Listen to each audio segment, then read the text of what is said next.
Hey, everybody. Good morning. It's good morning where I am. This is Chris Allaire, CEO, founder of Averity, human recruiter. Hope everybody's off to a great start. Hey, I know you're thinking, still haven't had a chance to do the shelves. I'll get to it. Not a big deal. But I appreciate your thoughts and wondering what I'm doing down here. Also, not a huge Padres fan. Actually, a big baseball fan. I'm an early bird riser. I get up at like 5:15 in the morning, had a cup of coffee, did a meditation. It's arguably the most comfortable sweatshirt I own. So this is what's on my body right now. I wanted to get into this and share some thoughts with you. How being highly specialized in the recruiting world is going to be critical for you to find the best candidates in order to fill your jobs. Now, if you're a director of engineering, a VP of engineering, or CTO, you understand how complex these technology systems are. You understand that there's a difference between PHP and Python. You understand how these technology stacks are worked. If you engage with a specialized third-party recruiting firm, something like Averity, for example, what you're going to get is people who are highly specialized on the way technology works, and I'm going to give you some pros and cons and the reason why this is going to be critical for you. But also there's cons on why this might be not fit for you. So expression out there that I learned a long time ago is find something you're good at and you do it better than anybody else. So you can be a great athlete, right? But narrow that down. You can be a great baseball player. However, just because you're a great baseball player, what position do you play? Are you the best center fielder in the game? So find something you're good at and you do it better than anybody else. The key elements for recruiting out there are who you know and when you know them.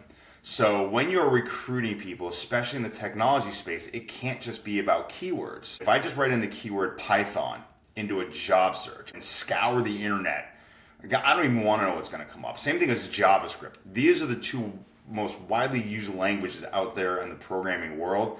And if you're just looking for keywords, good luck with that one.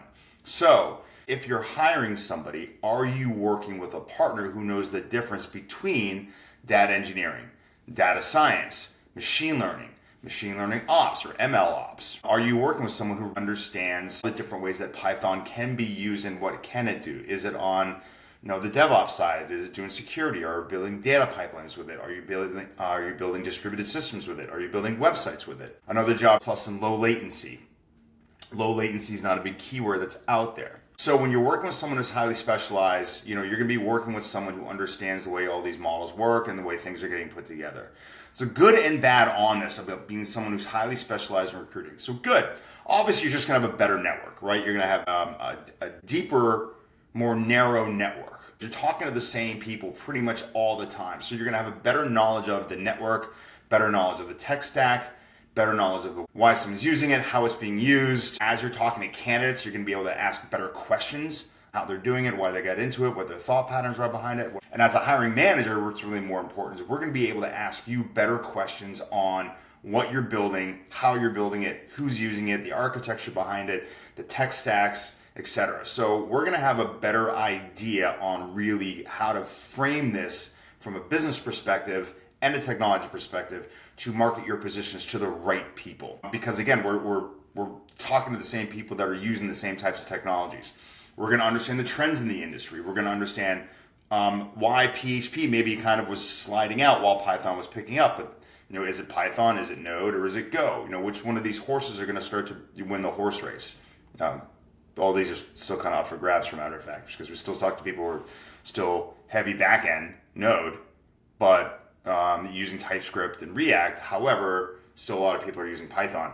So God only knows this way. And again, good example of this. If I just said JavaScript, whoa, how many versions of JavaScript are out there? Let's not get into that right now. Anyways,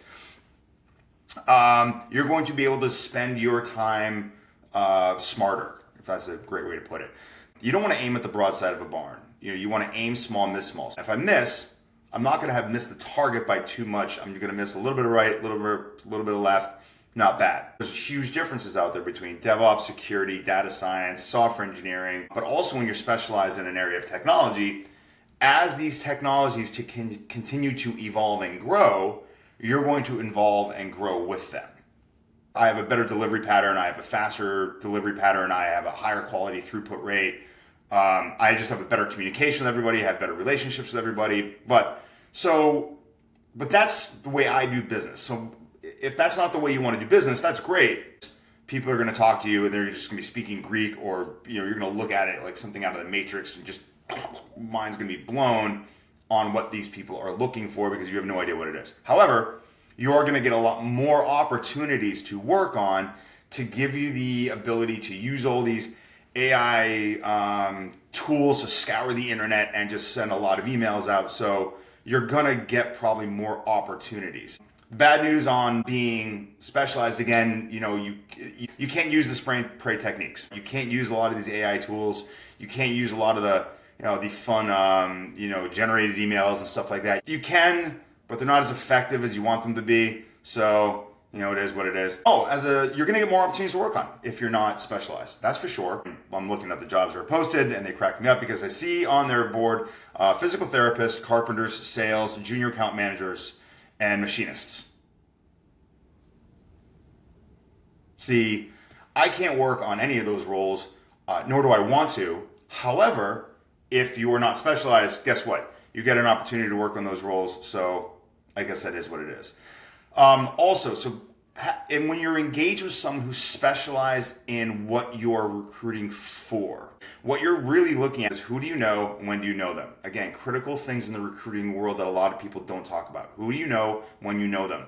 The people I've known, the people I spoke to a year ago, they weren't looking for a job a year ago. Now they're looking for a job. I already know who they are. I know what they do. I know what they're working on. I know the environment they're in. I know their technology stack.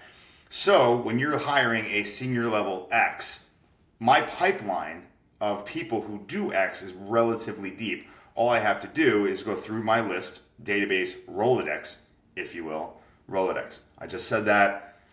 Don't ask how old I am. You can ask how old I am. Go ahead. So go through the Rolodex of candidates that I know that do these skill sets, and I can call every single one of them. I can market the job to them. My email is no longer, it's not spam. Maybe you're not looking for a job right now, but you will sooner or later. Maybe you're not hiring somebody right now, but you will be sooner or later. The point of the matter is, do I know who you need to know and when you need to know them? That's the success patterns for someone who is highly specialized in the field, highly specialized in the craft. I'm going to tell you this, recruiting in tech is hard enough as it is. If you're hiring engineers, staff level engineers, ML ops, infrastructure, observability, platform engineers, all these different roles and titles that are out there, you need to be working with someone who understands what the hell you're talking about, okay? If you're driving a Ferrari or a Lamborghini, you're not just gonna take it to the local, car fixer-upper place. Yeah, I went there. And say, hey, fix my Lambo. No, you're gonna take it to someone who's specialized in fixing Lamborghinis. I can use that example in my real life because I don't own a Lamborghini, but that's beside the point. So anyways, make sure that your recruiting teams are marketing these opportunities to people that are not active on the market. You need three things to hire someone. You need someone who's qualified, you need someone who's interested, and you need someone who's available. Those are the three key indicators you need. If one of those are missing, you can't hire anybody. Teaming up with the right recruiters are critical for you in hiring the right people. Hopefully this sheds a light on the behind the scenes actions on really what it takes to be great at recruiting.